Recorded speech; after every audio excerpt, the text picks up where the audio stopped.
Ukraine പ്രതിസന്ധി പരിഹരിക്കാനും സമാധാനം കൈവരിക്കാനുമുള്ള എല്ലാ അന്താരാഷ്ട്ര ശ്രമങ്ങൾക്കും സൗദി കിരീടാവകാശി മുഹമ്മദ് ബിൻ സൽമാൻ രാജകുമാരൻ സൗദി അറേബ്യയുടെ ശക്തമായ പിന്തുണ അറിയിച്ചു. ജിദ്ദ അൽസലാം കൊട്ടാരത്തിൽ ഉക്രൈൻ പ്രസിഡന്റ് വ്ളാഡിമിർ സെലൻസ്കിയെ സ്വീകരിച്ചാണ് സൗദി അറേബ്യയുടെ ഉറച്ച പിന്തുണ കിരീടാവകാശി വ്യക്തമാക്കിയത്. റഷ്യ യുക്രൈൻ പ്രതിസന്ധിയുമായി ബന്ധപ്പെട്ട പുതിയ സംഭവവികാസങ്ങൾ സൗദി അറേബ്യയും ഉക്രൈനും ചർച്ച ചെയ്തു. ഉക്രൈൻ പ്രതിസന്ധി പരിഹരിക്കാൻ സൗദി അറേബ്യ നടത്തുന്ന ശ്രമങ്ങൾക്ക് പ്രസിഡന്റ് സെലൻസ്കി നന്ദിയും അഭിനന്ദനവും അറിയിച്ചു.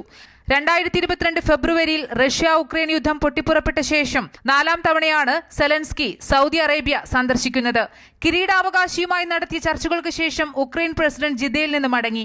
ഉക്രൈൻ പ്രതിനിധി സംഘം ജിദ്ദയിലെത്തിയതിന് പിന്നാലെ അമേരിക്കൻ വിദേശകാര്യമന്ത്രി മാർക്കോ റൂബിയോയുടെ നേതൃത്വത്തിലുള്ള അമേരിക്കൻ പ്രതിനിധി സംഘവും സൗദിയിലെത്തി. സൗദി നേതാക്കളുമായി കൂടിക്കാഴ്ച നടത്തുമെന്നും ഉക്രൈൻ ഉദ്യോഗസ്ഥരുമായി ചർച്ച നടത്തുമെന്നും അമേരിക്കൻ വിദേശകാര്യ മന്ത്രാലയം പ്രസ്താവനയിലൂടെ അറിയിച്ചു.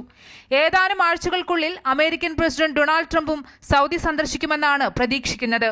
ഉക്രൈൻ പ്രസിഡന്റുമായി ചർച്ച നടത്തി വൈകാതെ മുഹമ്മദ് ബിൻ സൽമാൻ രാജകുമാരൻ അമേരിക്കൻ വിദേശമന്ത്രിയുമായി പ്രത്യേക ചർച്ച നടത്തി. സിറിയയിൽ സ്ഥിരതയുള്ള സർക്കാരിനെ പിന്തുണയ്ക്കാനുള്ള മാർഗങ്ങൾ, യമനിലെ ഹൂതി ഗ്രൂപ്പിൽ നിന്നുള്ള ഭീഷണികൾ, ഗാസ പുനർനിർമ്മാണം എന്നിവയെക്കുറിച്ച് മാർക്കോ റൂബിയോ സൗദി കിരീടാവകാശിയുമായി ചർച്ച നടത്തിയതായി അമേരിക്കൻ വിദേശകാര്യ മന്ത്രാലയം പ്രസ്താവനയിലൂടെ പറഞ്ഞു. ഉക്രൈൻ പ്രതിസന്ധിക്ക് പരിഹാരം കാണുന്നതിനെക്കുറിച്ച് മാർക്കോ റൂബിയോയുടെ നേതൃത്വത്തിലുള്ള ഉന്നതതല അമേരിക്കൻ സംഘം ഉക്രൈൻ പ്രസിഡന്റ് ഒഴികെയുള്ള ഉക്രൈൻ സംഘവുമായി ജിദ്ദയിൽ ചർച്ച തുടരുകയാണ്.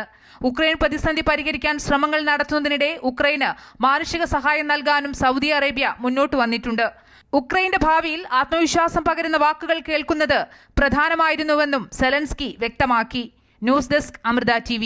Celebrating 40 years of trust and legacy, Sona Gold and Diamonds, Saudi Arabia, Bahrain, Oman.